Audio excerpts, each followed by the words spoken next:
team. In this Holy Week, President Trump and the First Lady are joining in prayer with Christians celebrating the resurrection of our Lord and Savior, Jesus Christ. On Wednesday, the president will host an Easter lunch in the East Room with faith leaders across the country to celebrate Holy Week. With respect to the ongoing major combat operations in Iran, Operation Epic Fury is moving ahead successfully and according to plan. With each passing day, the United States military is increasing its advantage over the terrorist Iranian regime. More than 11,000 enemy targets have been struck to date, each strike further crippling the regime's offensive and defensive capabilities and creating more leverage for the United States and our allies. Compared to the start of the operation, Iran's ballistic missile and drone attacks are down by roughly 90%. The United States is also decimating the Iranian regime's navy. We have destroyed more than 150 of their naval vessels so far, including 92% of their largest vessels. The Iranian Navy has no vessels operating in major regional waterways and no ability to project naval power, which is why they've been assessed as combat ineffective. Our military continues to obliterate Iran's defense industrial base, with nearly 70% of their missile, drone, and naval production facilities and shipyards damaged or destroyed thus far, significantly reducing their ability to pose future threats in the region. U.S. and Israeli joint forces control the skies and have asserted air dominance over Iran, completing more than 11,000 successful combat flights thus far. The trend remains clear. The United States is conducting more intense, targeted strikes with devastating combat power with each passing day to destroy the threat posed by the Iranian terrorist regime, as President Trump sought out to do a month ago. It's no surprise that we are seeing the remaining elements of the regime become increasingly eager to end the destruction and come to the negotiating table while they still can. Despite all of the public posturing you hear from the regime and false reporting, talks are continuing and going well. What is said publicly is, of course, much different than what's being communicated to us privately. As a result, President Trump issued a 10-day pause to postpone planned strikes on Iranian power plants and energy infrastructure. This remains a truly once-in-a-generation opportunity for the regime to make a good deal with the United States, permanently abandon their nuclear ambitions, and stop acting as the world's leading state sponsor of terrorism. If the Iranians reject this golden opportunity, the greatest military in the history of the world continues to stand by to provide President Trump with every option available to ensure this regime continues to pay a grave price. One way or another, Iran will no longer have the credible ability to threaten the United States or our allies, which is, of course, the overall objective and mission the president set out when he launched Operation Epic Fury. Unfortunately, even as President Trump is working hard every single day to protect the United States from foreign enemies, Democrats on Capitol Hill have failed to do the same here at home by keeping the Department of Homeland Security unfunded. Over the past 6 weeks, Democrats in Congress have pushed our air travel system to its breaking point and inflicted massive pain on Americans with their reckless political games. 500 TSA officers quit their jobs. Thousands more were calling out sick at record rates due to the lack of pay. This resulted in security wait times exceeding 3 hours at major airports across the country, creating nightmares for millions of Americans. Overall morale among TSA staff plummeted as well, all of this creating an unacceptable heightened security risk. Because of the Democrats' unwillingness to do their basic job of funding DHS, President Trump determined that these circumstances constituted an emergency, compromising American security. That's why last week he accordingly signed a presidential memorandum directing the Secretary of Homeland Security to work with the Director of the Office of Management and Budget here at the White House to use those funds with a reasonable and logical nexus to TSA operations to provide TSA employees with the compensation and benefits that would have accrued to them but for the Democrat-led DHS shutdown. This bold and necessary action by President Trump will ensure our TSA workers receive their hard-earned paychecks. It should not have come to this point, but President Trump will always do what's right by the American people, and he found a way to do that to get TSA paid. Ensuring that these federal workers who perform critical public safety responsibilities can feed their families, pay their rent, and show up to work is something the president was honored to do. But this moment should be an eye-opening one for the American people. Let's be clear about what is happening. Democrat members of Congress are more than happy to put your safety at risk because they oppose the president's administration and his administration's efforts to enforce our nation's immigration law.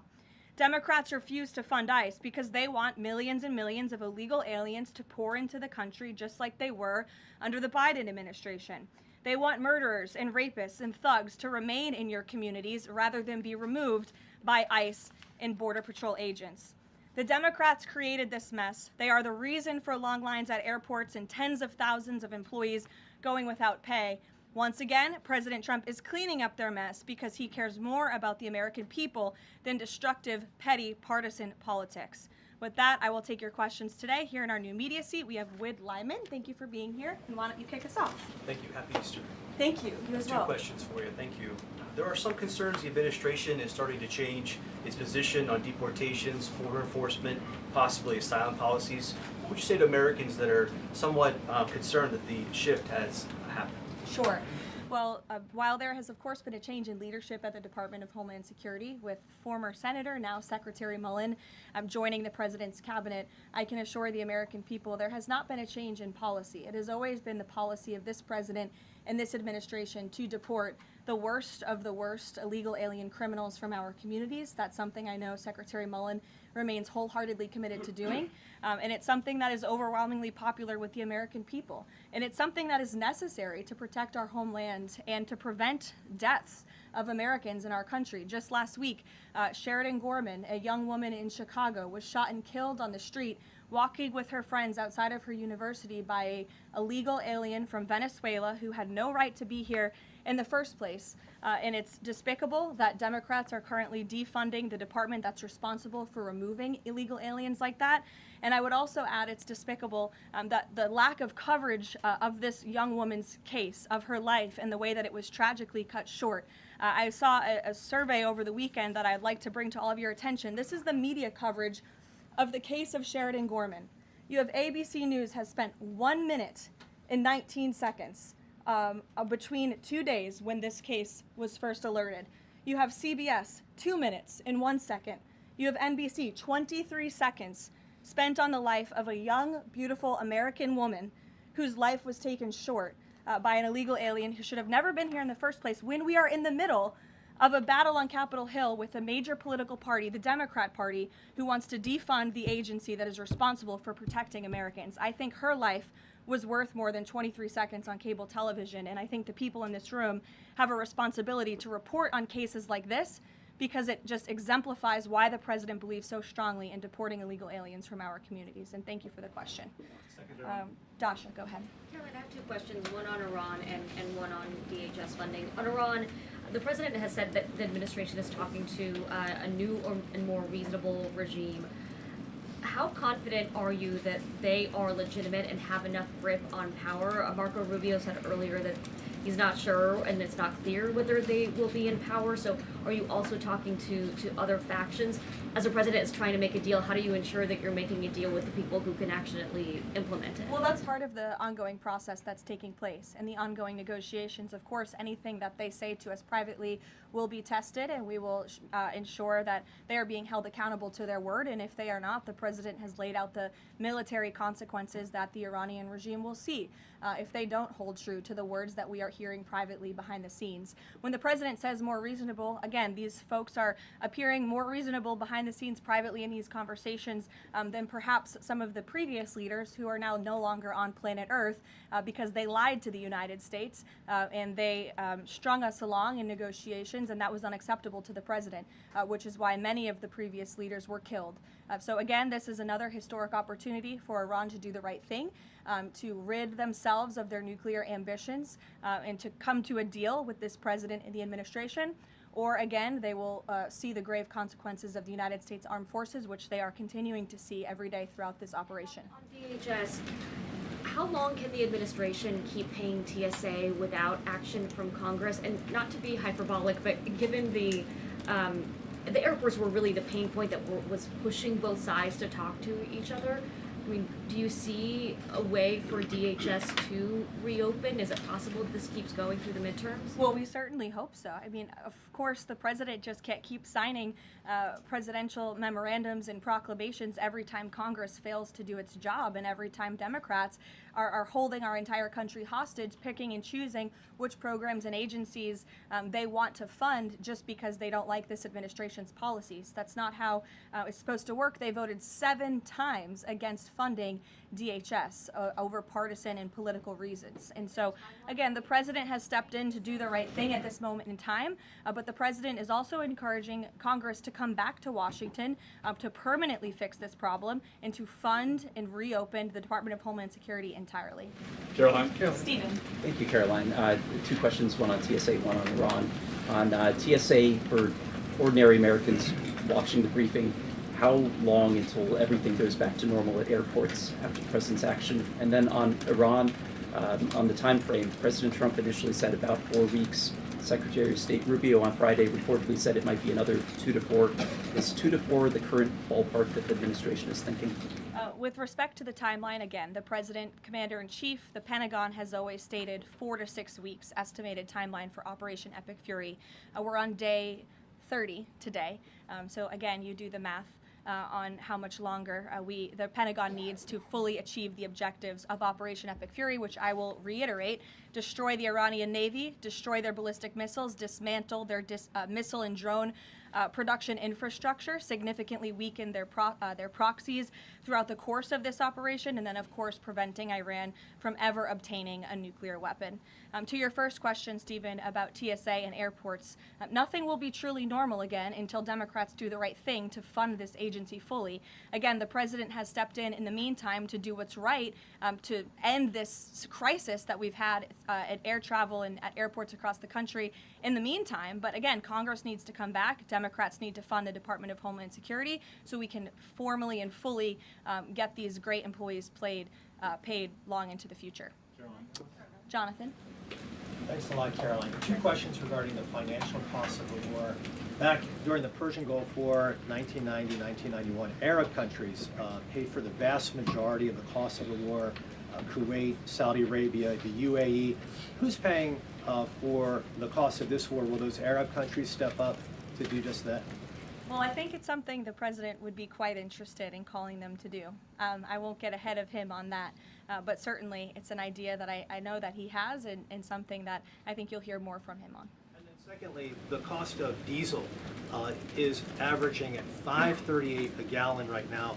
What's the message from the Trump administration to truck drivers who are dealing with those high fuel costs right now? Again, we understand, we hear you, we see you. We are fully tracking this short-term fluctuation in oil and in diesel prices, and that's why the president and the administration have continually announced robust actions to provide stability in the global energy market. As you know, political risk insurance, one of those actions, allowing countries to purchase sanctioned oil just to increase the supply. In the meantime, we've worked to release 400 billion barrels of oil and refined products as well. We issued the 60-day Jones Act waiver. All of this has, with the goal of increasing supply to create stabilization in the market in the meantime. But the overall message, as we've repeatedly stated, is, again, these are short-term actions and short-term price fluctuations for the long-term benefit of ending the threat that Iran poses to the United States of America, our troops, and our allies in the region, and ensuring that this regime can no longer control the world's free flow of energy through the Strait of Hormuz, which is something the administration continues to tackle day by day as well. Jennifer. Just 2 questions. Which Jennifer? I'll go to both of them.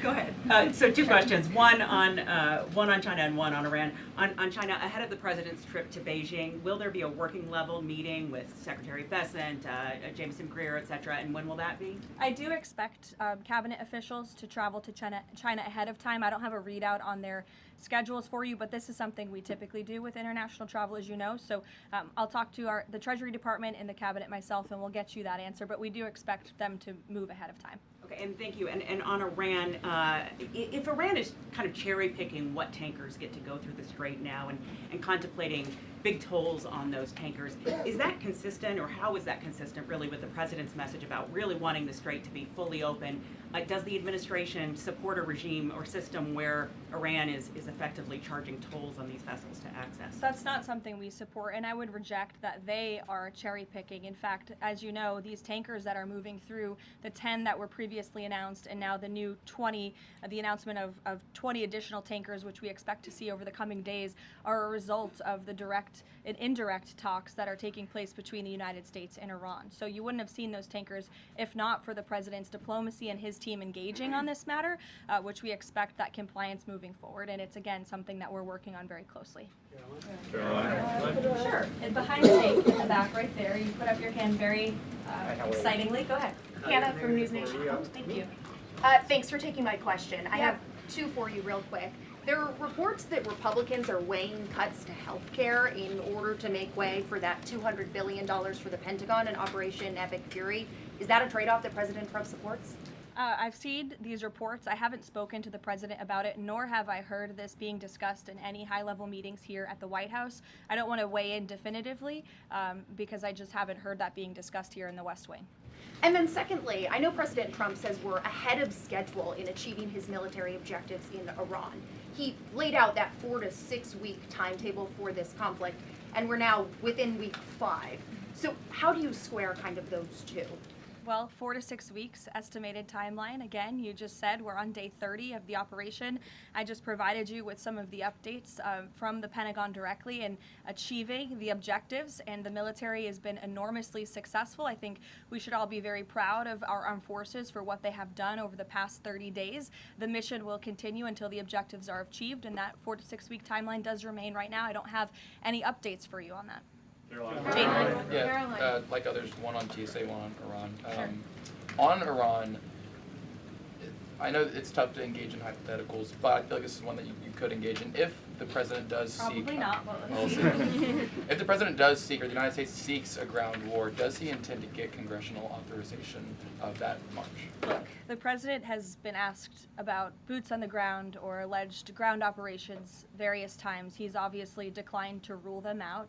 It's the Pentagon's job to provide maximum optionality to the president. It does not mean he's made a decision, nor would he ever notify the media of such decision as not to tip off our enemy. With respect to abiding by Congress and the rule of law, that's something the administration will, of course, always do.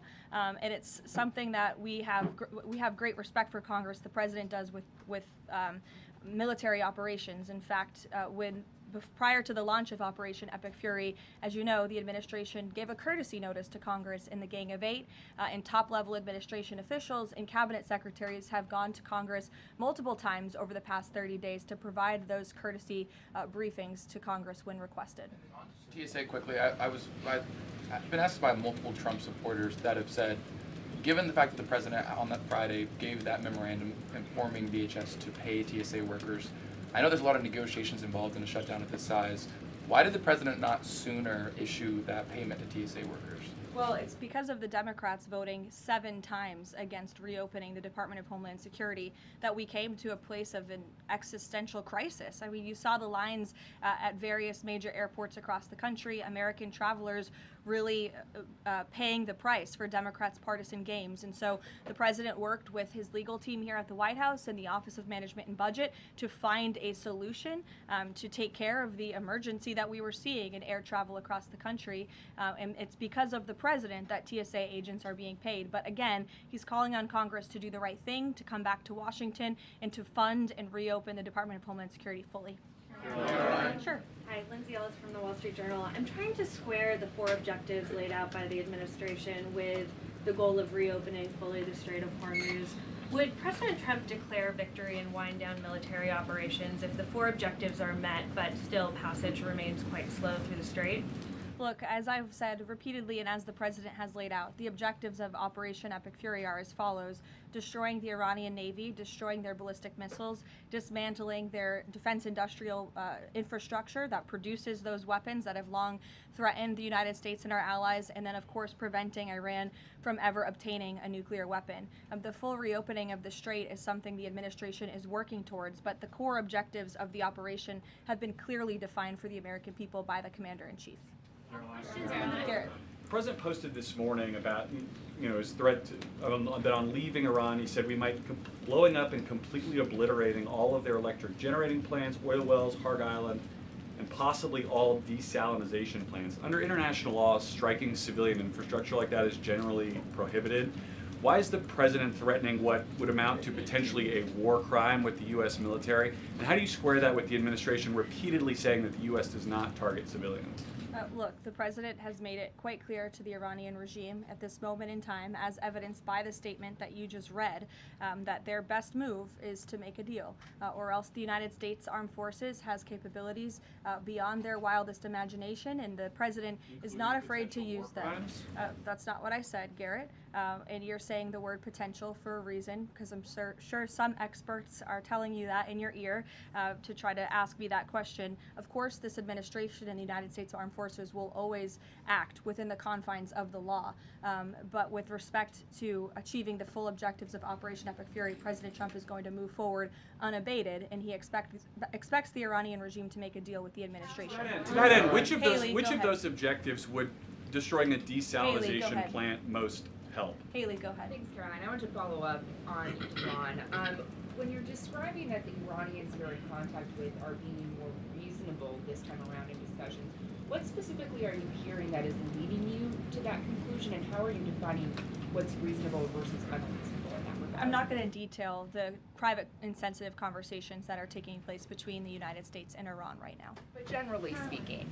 Generally speaking, the president gave you the answer. What we're hearing from them is more reasonable. They have agreed to some of the points the United States laid out, as the president said last night aboard Air Force One. But again, as for the specifics, as these negotiations are ongoing, we're not going to broadcast them to the world unless the president chooses to do so, which he has the full right to do as the leader of the free world. Caroline. On Cuba, the president threatened to tariff any country that would send oil to Cuba, but now the U.S. is letting this Russian tanker to Cuba. Is this a policy change, or is he willing to let more tankers into Cuba now? This is not a policy change. There has not been a formal change in sanction policy. As the president said last night, we allowed this ship to reach Cuba in order to provide humanitarian needs to the Cuban people. These decisions are being made on a case-by-case basis. And as the administration has said, Cuba's non-functional economy cannot be fixed unless they undergo dramatic political and leadership change. But there has been no formal change with respect to sanction policy. So you could expect more tankers to go to Cuba? Again, these decisions are being made on a case-by-case basis right now. Thanks, Caroline. You addressed this a little bit in the opening, but just to follow up, because Americans are sort of seeing these conflicting messages between the United States and Iran. I know the president insists that negotiations are underway. As you just mentioned, he's also said that Iran has agreed to most of the 15 points. We just heard from Iran again. They're saying no negotiations are taking place. They're calling the proposal excessive, unrealistic. So how do you square that?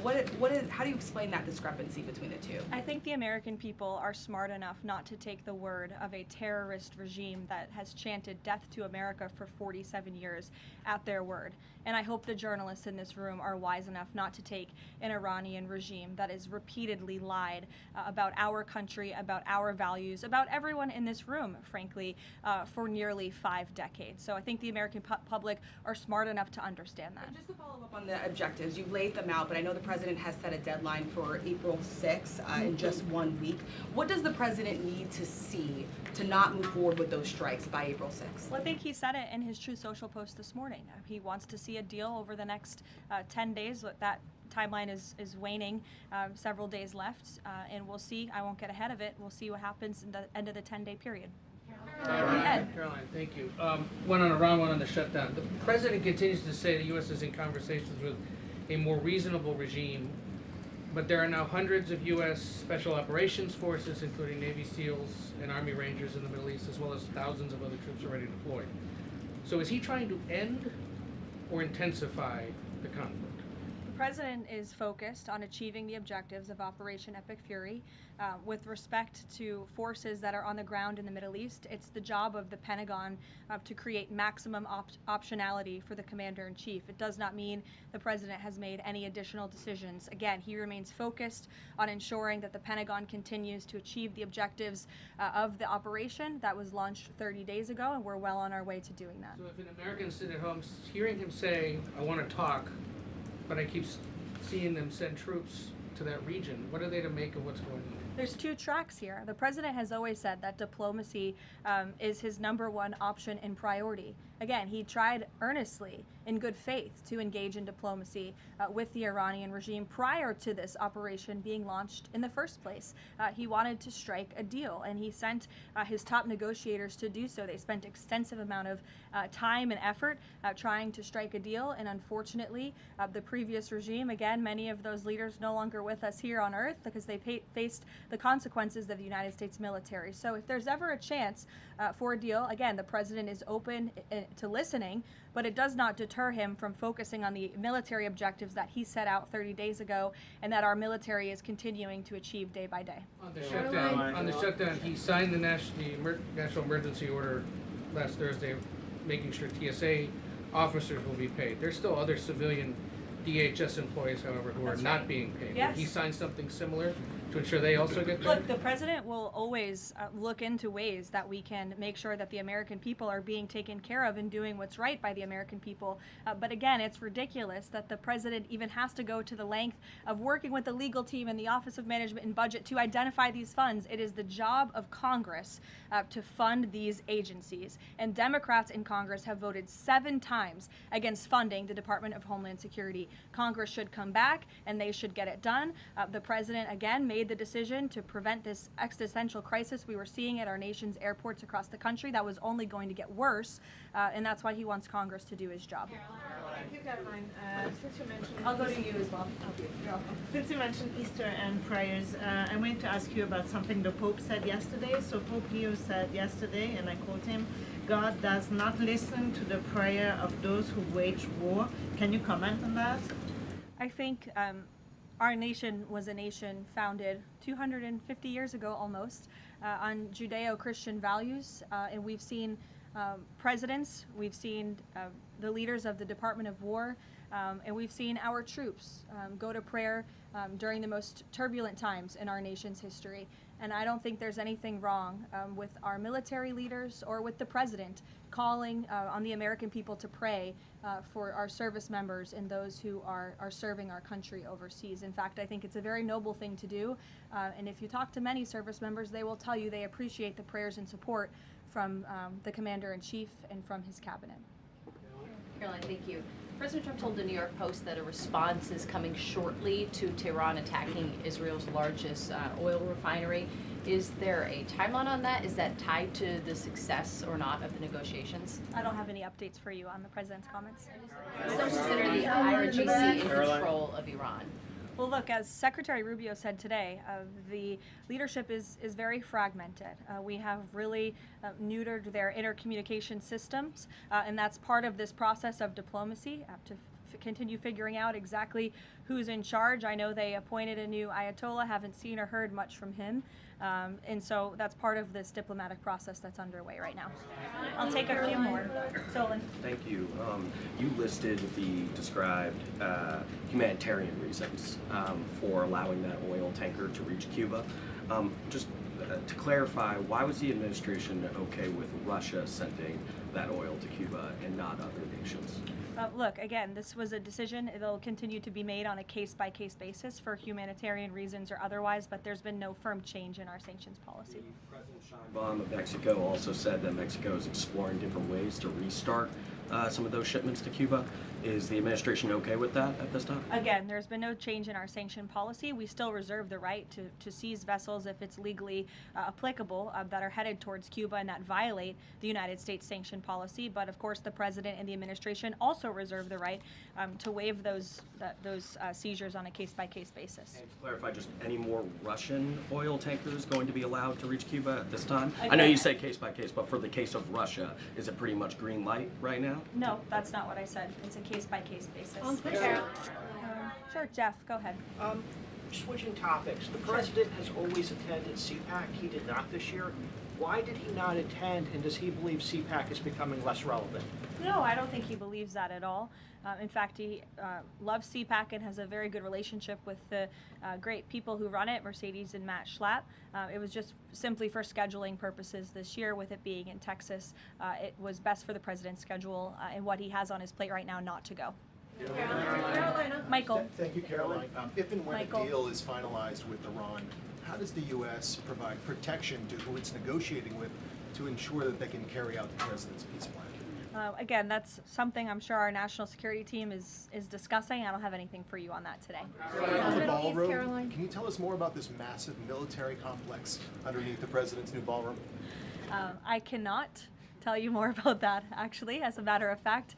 However, the military is making some upgrades to their facilities here at the White House, and I'm not privy to provide any more details on that at this time. Go ahead. Reagan. Thanks, Caroline.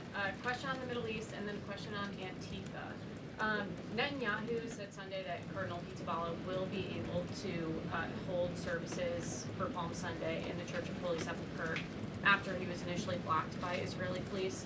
Did anyone from the administration or the president call over to Israeli officials to assist the cardinal in this? Yes, I did speak with Secretary Rubio this morning, and we did express our concerns with Israel with respect to these holy sites being shut down.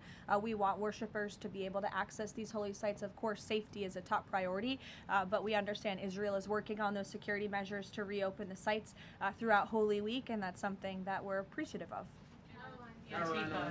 Sure. In Texas, 9 people have been convicted by a federal jury on domestic terrorist charges connected to Antifa.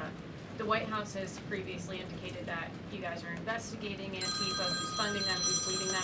Can you provide an update on how that investigation is going, and do you think we're going to see more charges against people connected to Antifa? Well, I do know that there was an entire task force that was set up, an interagency task force to focus on the threat of Antifa, which, as you know, Reagan, this president declared a domestic terrorist organization rightfully, and we will continue to look into it. I don't have any updates on those specific investigations, but I'd be happy to have my team get those over to you today, as this continues to be of the utmost importance to the president and his domestic policy agenda. Caroline.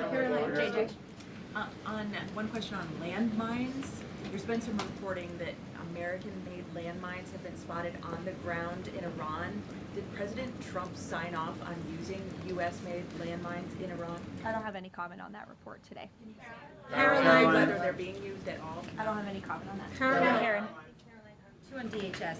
You said that the president is encouraging Congress to come back to D.C. You also Yes. said yourself. How has he done that? Has he told leadership that they should cancel recess and come back? He said it repeatedly. I think you recall, he said that he'll host a big Easter dinner here at the White House if Congress will come back and fight the Democrats on this issue, which we should do. Because again, the Democrat Party is in the wrong here. They have voted 7 times against funding the Department of Homeland Security, which is completely egregious with everything we have going on in the world. And these brave men and women who serve DHS deserve to get their paychecks. The president wants to see that happen, and he wants Congress to come back to get it done. On the paychecks, Caroline,